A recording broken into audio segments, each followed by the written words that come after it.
Assalamualaikum warahmatullahi wabarakatuh.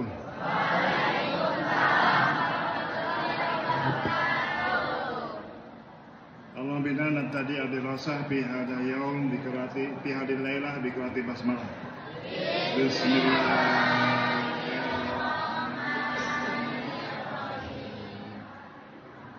Ayuhat talaba wa talibat, kaifa halukum jami'an, hal antum bi khair? Bi khair walhamdulillah. Sebelum kita masuk ke UTS, mungkin akan sedikit mereview atau mengulang kembali tentang beberapa yang perlu disampaikan. Yang mungkin ini ada keluar dalam UTS, ya, atau mungkin tidak juga, tapi yang jelas kita akan mereview, melihat kembali apa yang telah kita pelajari secara singkat. Dan kita belajar tasbih, ada rukun tasbih, penting harus dipegang, itu yang dasar itu kan rukun tasbih. Rukun tasbih itu ada berapa? Rukun tasbih ada 4. Satu apa? Musabbah. Yang kedua musabbah bih. Kemudian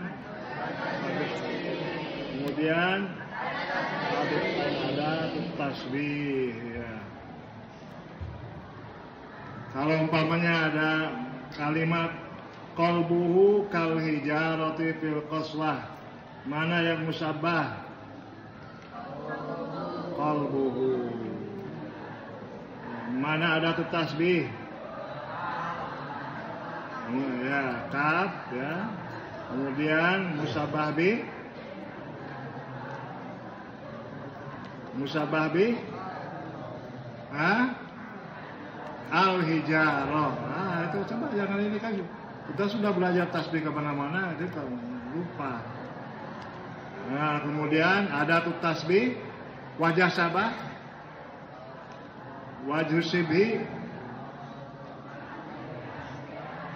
al-qaswah. Nah, perhatikan. Baik lagi kalau gitu. Musabbah itu apa terjemahannya? Yang diserupakan. Yang diserupakan. Seperti di sini qalbuhu, hatinya. Ini kan diserupakan. Kalau musabbah bih, yang diserupai. Nah, yang diserupai di sini apa? Al-hijarah. Al-hijarah. Ya, kemudian ada tuh tasbihnya apa? Kaf. Nah, kemudian wajah sabahnya apa? Al-qaswah. Persamaannya, ya.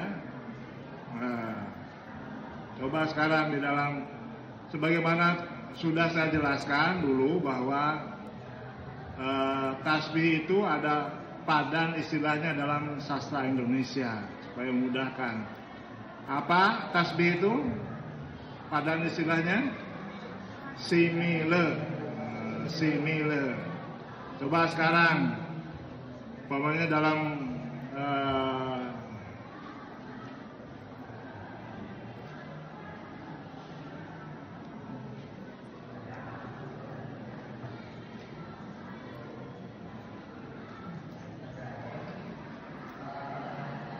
tubuhnya seperti tiang yang tinggi menjulang.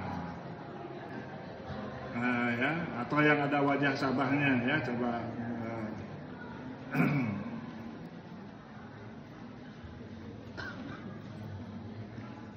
Dia pemberani bak sengor bak, seperti bak, ya. Bak seekor singa yang tidak pernah gentar dengan musuh sekuat apapun. Dia pemberani bak seekor singa yang tidak pernah gentar dengan musuh sekuat apapun. Coba di sini mana yang apa musabbahnya? Dia. Musabbah bihnya seekor singa. Ada tuh tasbihnya seperti atau bak. Wajah sabahnya tidak pernah gentar menghadapi musuh, ya. Itu ya.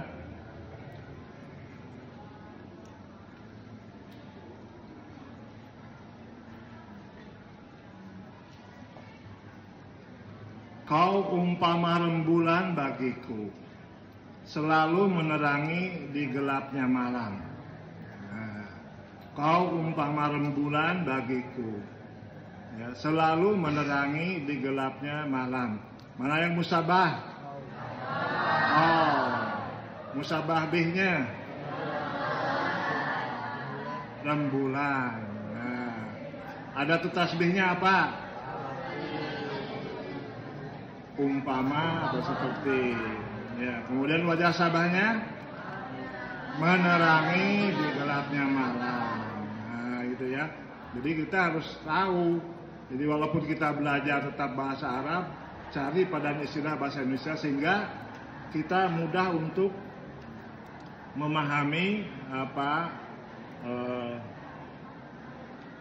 sastra Arab itu ya. Karena memang hampir banyak kemiripan-kemiripan ya, walaupun perbedaannya juga banyak, tapi kemiripan-kemiripan itu banyak sehingga memudahkan kita untuk memahami balaghah ya kalau kita sandingkan dengan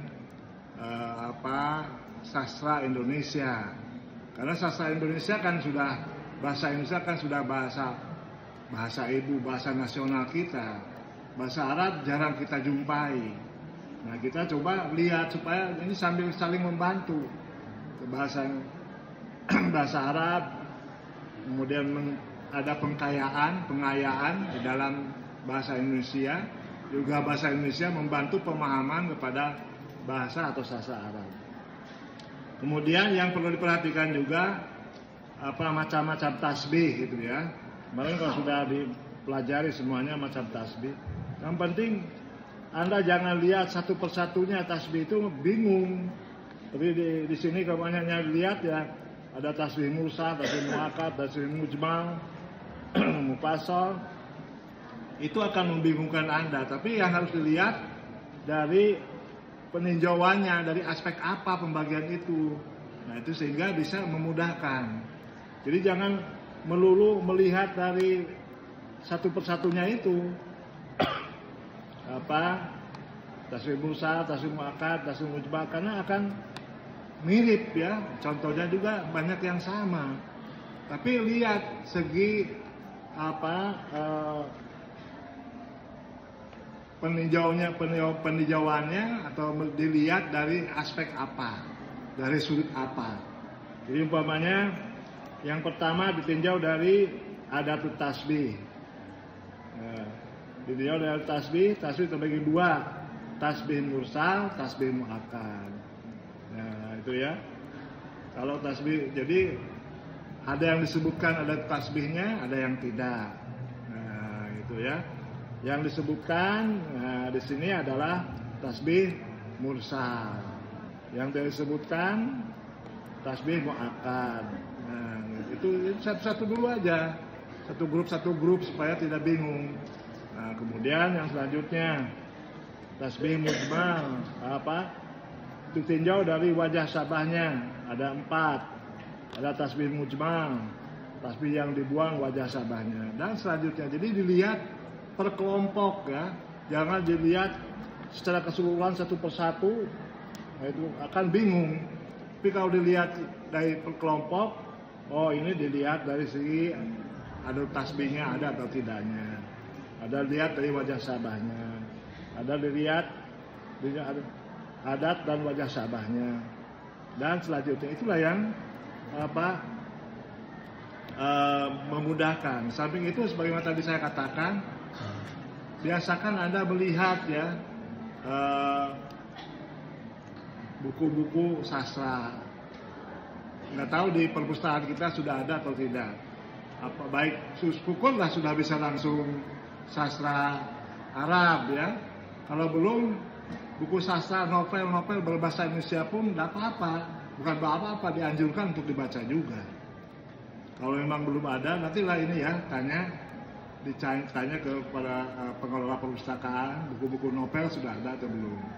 Kalau yang belum ada, nanti lapor ke bagian pendidikan, atau lapor kepada saya, nanti kita coba pengadaan ya, nanti dalam sastra novel-novel itu.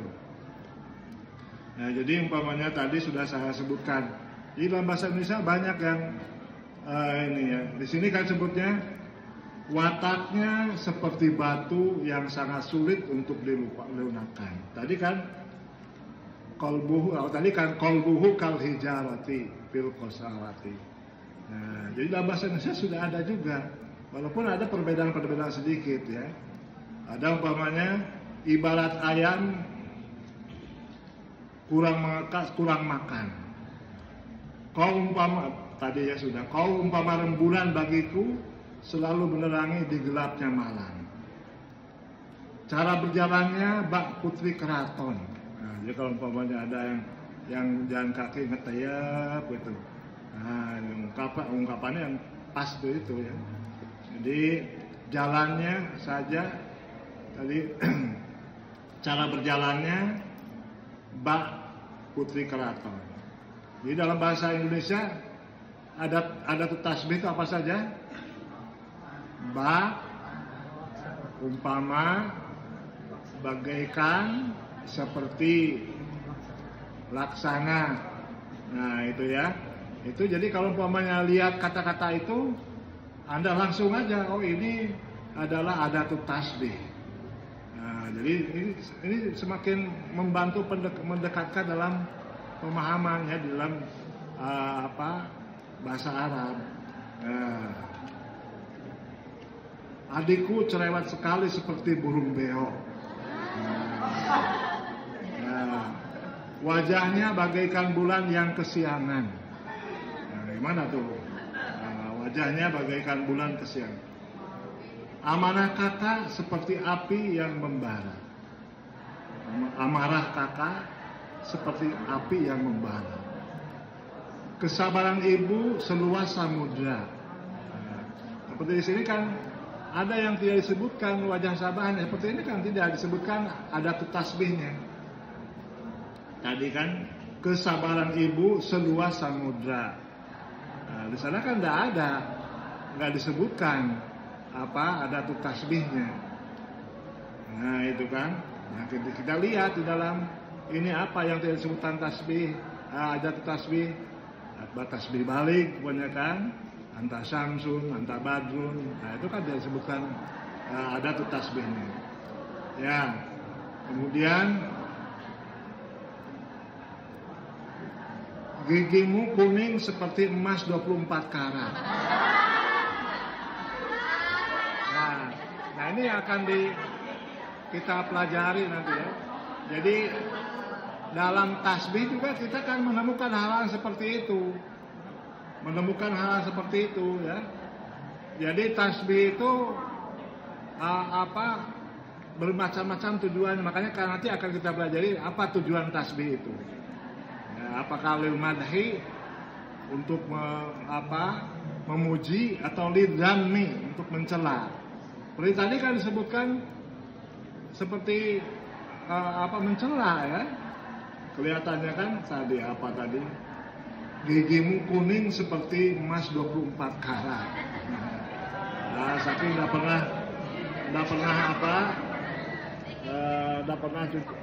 pernah sehat gigi gitu ya. Jadi banyak seperti di sini. Berapa contohnya ya?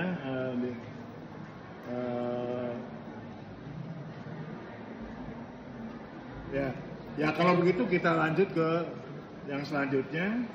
Jadi tujuan tasbih supaya kita tahu apa yang disampaikan itu maksudnya apa. Kenapa orang bersusah-susah menyerupakan satu dengan yang lainnya? Ya, apa tujuannya? Nah itu yang akan kita pelajari sekarang. Tujuan tasbih ya. Tujuan tasbih. Halaman berapa tujuan tasbih? 28. Ya. Nah ini yang paling penting ya dari pelajaran tasbih supaya kita tahu. Jadi kita tidak hanya menghafal maknanya dari tasbih itu, tapi apa maksud dan tujuan si pengarang atau si penyair untuk memberikan ungkapan-ungkapan yang mengandung pujian itu untuk apa?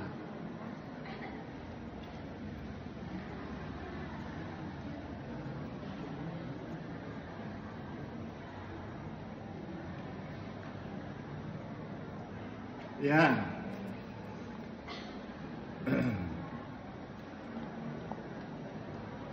Yang pertama, tujuan tasbih itu bayan imkanil musabbah, menerangkan kemungkinan adanya musabbah,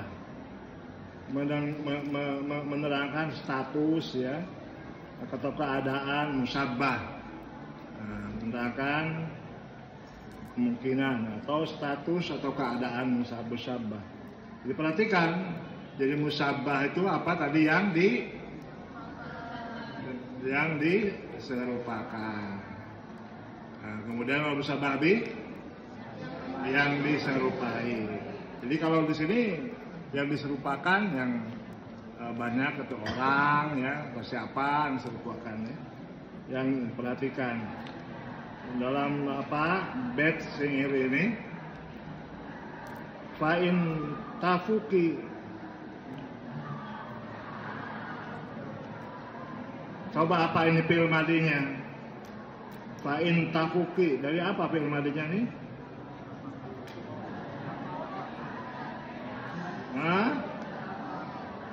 Fi'il madinya tafaqur. Apa? Faqayafuku. Ya. Fauq itu di atas. Ya. Asalnya kan fa'in tafuk gitu. Tapi karena di sini rukma sakalnya mati, sukun. Karena kalau diwasolkan maka yang sukun itu pakai kasroh.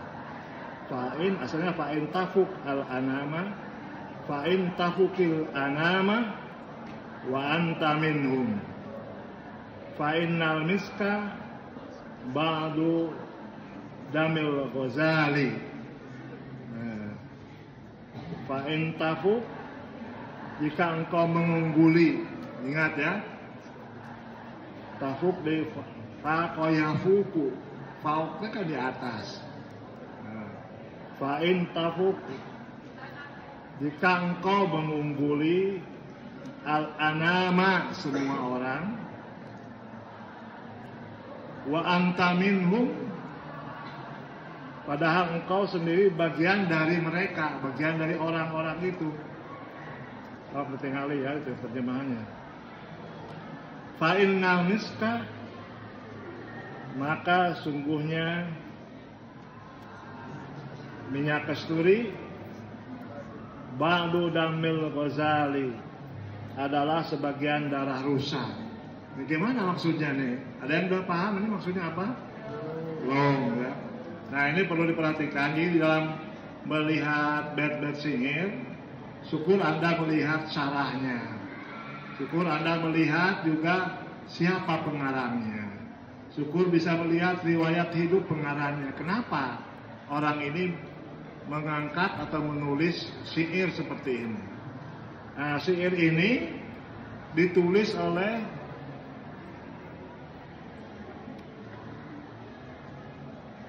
Al-Mutanabbi. Al-Mutanabbi.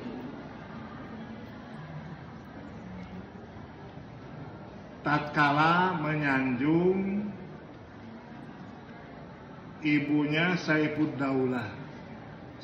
Nanti ya dihitungkannya. Jadi ini adalah syair karangan Al-Mutanabbi. Siapa Al-Mutanabbi itu? Jadi ini nama lengkapnya Abu Tib Ahmad bin Al-Husain Al-Mutanabbi. Abu Tib Ahmad bin Al-Husain Al-Mutanabbi. Hidup pada tahun 915 sampai 965 Masehi. Jadi setelah hidup pada masa Daulah Abbasiyah. Jadi pada dulu itu, zaman dulu ya, raja-raja tuh memiliki tim ahli untuk membuat puisi atau syair-syair ya. Dan di antara lain ya tugasnya itu adalah antara lain ya membuat pujian kepada raja dan keluarganya, lil madhi. Kemudian juga tugasnya memberikan inspirasi, karena banyak dari para pujangga itu memberikan inspirasi bagaimana cara mengelola kerajaan itu. Sebetulnya kan kita sampai sekarang di Indonesia juga ya, dulu waktu pas masih ada pujangga siapa tuh yang sudah meninggal, Rendra, W.S. Rendra, itu sangat pendapatnya kan sangat mempengaruhi kehidupan bermasyarakat, kehidupan politik. Nah itu adalah warisan kebiasaan dari zaman dulu, zaman kerajaan-kerajaan Islam sudah ada. Pada zaman sekarang yang masih ada pada pujangga Taufik Ismail, itu kan karangannya banyak mempengaruhi ya dalam kehidupan bermasyarakat. Kritik-kritik sosialnya sangat tajam. Nah tadi sebutkan Al-Mutanabi tadi sewaktu membuat puisi ya, puisi untuk pada zaman Abbasiyah. Jadi di istana Hamanid Saifuddaulah. Ya.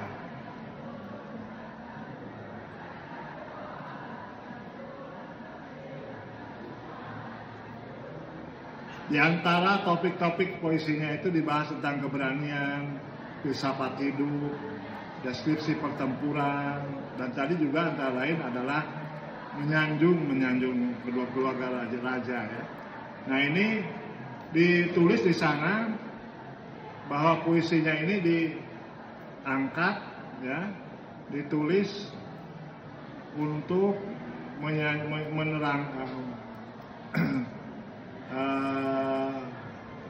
menerangkan Walidatu Saifuddaulah, ibunya Saifuddaulah. Ya, Saifuddaulah itu siapa? Salah satu amir dalam dinasti Hamanid pada Abbasiyah. Ini supaya tahu aja ya.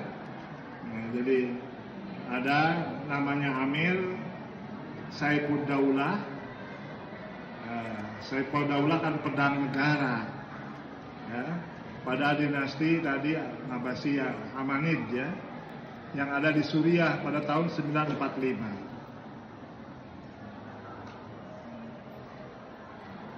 Ya, itu sebagai informasi ya. Kemudian kita lihat selanjutnya penjelasan dalam buku ini juga sudah disebutkan ya. Apa maksud dari penulisan puisi itu? Jadi dalam buku ini kan tadi nggak disebutkan siapa penulisnya. Penulisnya adalah Al-Mutanabbi ya. Pada masa Al-Hasanid ya, di Suriah. Sepintas lalu pengakuan ini tidak mungkin, karena mukhatab yaitu tadi ya Saifuddaulah ya, Saifuddaulah, karena mukhatab dianggap mengungguli semua manusia. Coba perhatikan ya, jika engkau mengungguli semua manusia padahal engkau sendiri sebagian dari mereka, bagaimana bisa mengungguli yang sama-sama dengan mereka? Kamu juga kelihatan seperti itu ya. Untuk mengesahkan pengakuan ini ditasbihkannya pengakuan tersebut kepada keadaan kasturi yang hanya berasal dari darah, tetapi setelah menjadi kasturi diakui mengungguli sebuah darah ya. Jadi Saifuddaulah itu ya tadi ya disebutkan dalam puisi ini mengungguli umat manusia yang ada. Wa anta minhum, tapi engkau pun juga dari golongan mereka. Jadi seakan-akan kan tidak ada kelebihannya. Tapi dengan dilihatkan fa innal miska ba'du damil ghazali, maka sungguhnya minyak kasturi itu adalah sebagian dari darah rusa. Ini maksudnya gimana? Ada yang bisa menjelaskan nggak? Hah? Ya, jadi begini, kita harus tahu dulu cara minyak kasturi itu apa. Ya, supaya tahu. Minyak kasturi adalah salah satu jenis minyak alami yang memiliki aroma khas lembut dan tahan lama. Ada dua sumber asal minyak kasturi, yaitu ada kasturi nabati dan ada kasturi hewani. Nah, ini adalah kasturi hewani. Kasturi yang diambil dari algozal, dari rusa tadi ya. Minyak kasturi hewani berasal dari bintil kelenjar rusa jantan. Nah, kan? Khususnya spesies rusa mus. Sedangkan minyak kasturi nabati diambil dari kulit pohon kasturi. Minyak kasturi, supaya tahu ya, di gambarannya apa minyak kasturi ya. Memiliki banyak manfaat untuk kesehatan dan kecantikan kulit. Seperti meredakan sakit, menghilangkan racun, memperbaiki sel kulit, mencegah pendarahan, meningkatkan energi dan vitalitas. Minyak kasturi juga merupakan wewangian sunnah yang sangat disukai oleh baginda Rasulullah Shallallahu Alaihi Wasallam. Nah, minyak kasturi ini yang dibuat dari hewani ini memiliki bintil kelenjar yang mengandung zat yang disebut muskon yang merupakan sumber aroma minyak kasturi dari kelenjar rusa jantan. Biasanya ada di bagian antara perut dan genital, leher, kepala. Jadi ambilnya memang darah, tapi tidak dari semuanya darah. Jadi darahnya itu yang diambil, yang dijadikan minyak kasturi itu adalah dari leher, kepala, dan bagian atas dari rusa jantan. Nah, itu ya. Nah, jadi rusa jantan. Bintil kelenjar rusa biasanya terdapat pada bagian perut dan area genital saja. Jadi ini dari bagian-bagian tertentu saja yang diambilnya darahnya itu. Sehingga ya kasturi itu walaupun sama-sama darah, diambil darah, tapi beda dari darah yang lainnya. Sehingga juga demikian sama dengan perumpamaan yang disebutkan dalam puisi tadi. Sama-sama manusia, tapi ada bedanya. Nah, gitu kan. Jadi Saiful Daula itu sama seperti yang lainnya, tapi tafuku. Engkau melebihi dari yang lainnya sebagaimana minyak kasturi itu sama-sama darah, ya, tapi berbeda dengan darah-darah lainnya. Karena diambil dari bagian-bagian tertentu tadi, yang itu adalah khasiatnya banyak. Tapi kalau darah yang lainnya tidak banyak khasiatnya, darah dari rusa itu kan, ini bisa jadi obat kasturi itu ya, bisa wangi-wangian. Nah, sehingga minyak kasturi itu melebihi dari darah-darah yang walaupun minyak kasturi itu ada darah. Nah, gitu ya. Sebagaimana tadi Saiful Daula itu adalah manusia juga, sama dengan manusia lainnya, tapi ada kelebihan dari manusia lainnya. Bagaikan minyak kasturi, sekalipun diambil dari darah rusa, tapi beda pengambilannya dari bagian-bagian tertentu yang itu memiliki khasiat yang berbeda daripada darah yang lainnya. Itulah untuk menjelaskan fa'in tafukil anam wa anta minhum fa'in namiska ba'du damil ghazali. Nah, kalau tidak diterangkan seperti itu, Anda tidak akan paham apa nih hubungannya ya. Disebutkan di sini.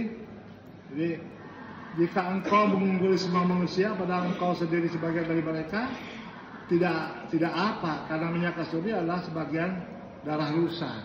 Maksudnya apa? Nah, itu ya. Jadi minyak kasturi juga dibuat atau diambil dari darah rusa, tapi beda dengan darah rusa yang lainnya karena diambilnya dari bagian-bagian tertentu yang punya khasiat dan kewangian yang tersendiri yang beda dari yang lainnya. Nah, sehingga Saiful Daula berbeda daripada yang lainnya. Itu ya, Pak Hintung. Ya.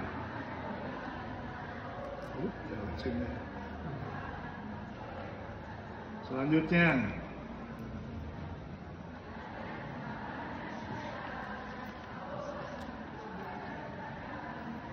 jadi tadi untuk menjelaskan status musabbah, keadaan musabbah. Di sana musabbahnya adalah siapa? Saiful Daula. Nah, Saiful Daula salah satu amir ya, ya di dinasti Hamdan tadi ya, pada masa Daulah Abbasiyah. Nah, itu ya supaya tahu sejarahnya.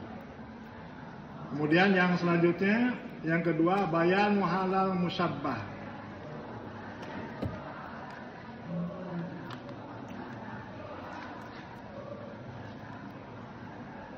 Tadi kadang kemungkinan ya, kalau tadi menerangkan kemungkinan ada yang musyabbah. Jadi kemungkinan adanya musyabbah tadi.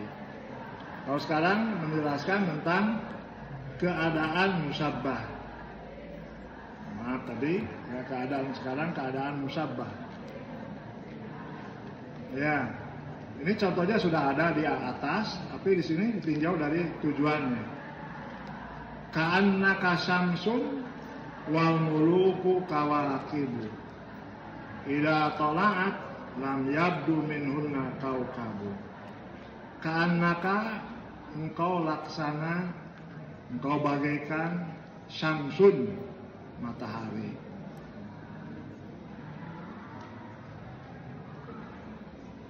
Wal muluku, dan raja-raja lain, kawakibu, bagaikan atau laksana bintang. Idza tala'at, jika matahari terbit, lam yabdu, maka tidak tampak, pada yabdu ya, minhunna, ya,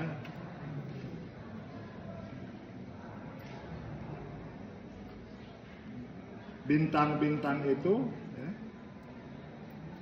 kaukabun, bintang. Jadi maksudnya begini, ka'annaka syamsun wal muluku kawakibu.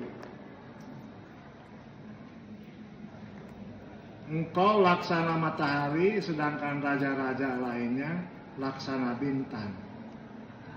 Jadi kalaulah engkau itu matahari, yang lainnya bintang, maka kalau matahari muncul, maka bintang-bintang kan tidak akan kelihatan. Nah, gitu ya. Jadi untuk menyanjung di sini ya, menyanjung musyabbah. Nah, di sini puisi siapa ini? Nah, dilihat dalam syarahnya. Ini adalah puisi dari An-Nabighah. Siapa? An-Nabighah. An-Nabighah ini adalah salah seorang penyair zaman jahiliyah. Zaman jahiliyah, jadi sebelum Rasulullah lahir, ya, sebelum Rasulullah diutus, ada namanya penyair yang disebut An-Nabighah. Nah, ini kehebatannya itu bahwa syairnya itu, puisi-puisinya itu sering ditempelkan di pasar ukaz, ya, di pasar ukaz. Anda sudah tahu, dulu sudah saya ceritakan di pasar ukaz. Pasar ukaz itu adalah tempat mahrojan, di tempat memamerkan karya-karya seni, terutama sastra, ya. Ya, pasar ukaz. Jadi ada di samping Masjidil Haram, nah dulu ya, di samping Masjidil Haram, yaitu pernah menjadi suglel pasar malam. Saya pernah melihatnya ya, suglel, masih suglel. Kemudian suglel itu ada sukzing, pasar seng. Nah, yang menjadi pasar ukaz itu ya di sekitar itu, suglel dan sukzing itu. Nah, sekarang sudah tidak ada semuanya, karena semuanya dijadikan Masjidil Haram.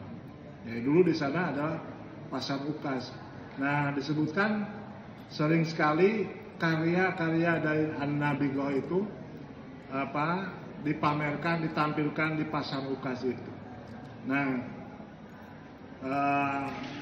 puisi ini adalah untuk lil madhi An-Nu'man bin Al-Munzir.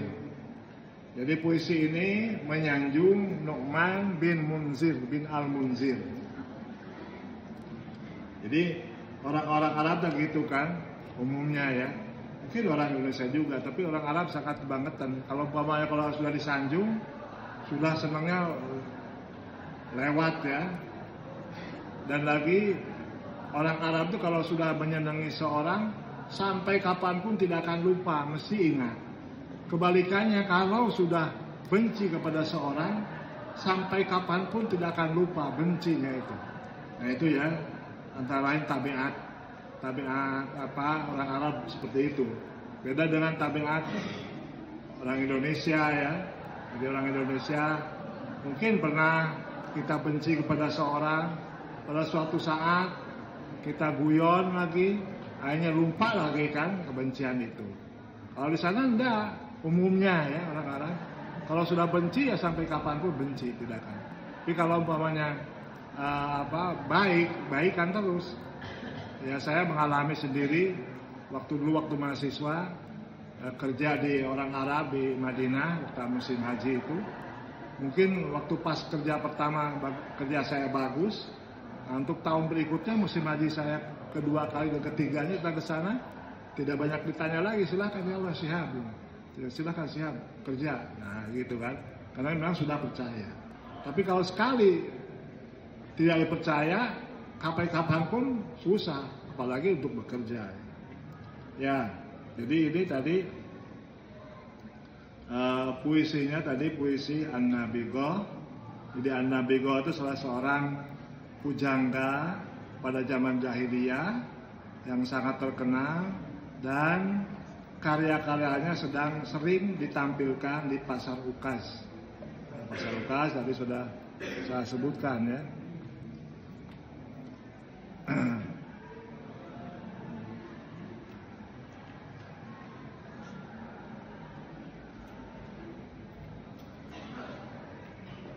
Ya, di sini kan ka'annaka syamsun wal muluku kawakib. Engkau itu bagaikan matahari, sedangkan raja-raja yang lain itu bintang-bintang. Nah, jadi kalau umpamanya di sini sebutkan idza tala'at lam yabdu minhunna kaukabun. Maka satu bintang pun tidak ada yang tampak jika matahari terbit. Jika matahari terbit, satu bintang pun tidak ada yang tampak.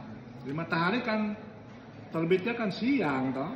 Jadi kalau umpamanya ada matahari kan berarti siang. Sudah barang tentu kalau sudah siang bintang-bintang tidak akan kelihatan. Nah, jadi gitu kan. Demikian juga dalam kehidupan sehari-hari ya. Kalau kita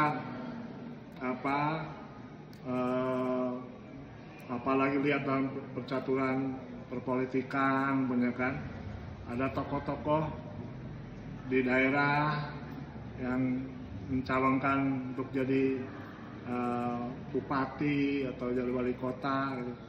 Tahu-tahu datang siapa presiden datang ke sini, umpamanya kan. Maka sudah nggak kelihatan lagi yang bukan calon saja, bupati ataupun camat sudah nggak kelihatan lagi kalau umpamanya ada presiden. Nah, kita umpamanya sehari-hari di sini kan, kita umpamanya datangan tamu, ada Pak Lurah, ada Pak RT, ada Pak Camat gitu kan. Tahu-tahu datang Pak Bupati. Nah itu ya. Idza tala'at syamsun itu kan seperti itu.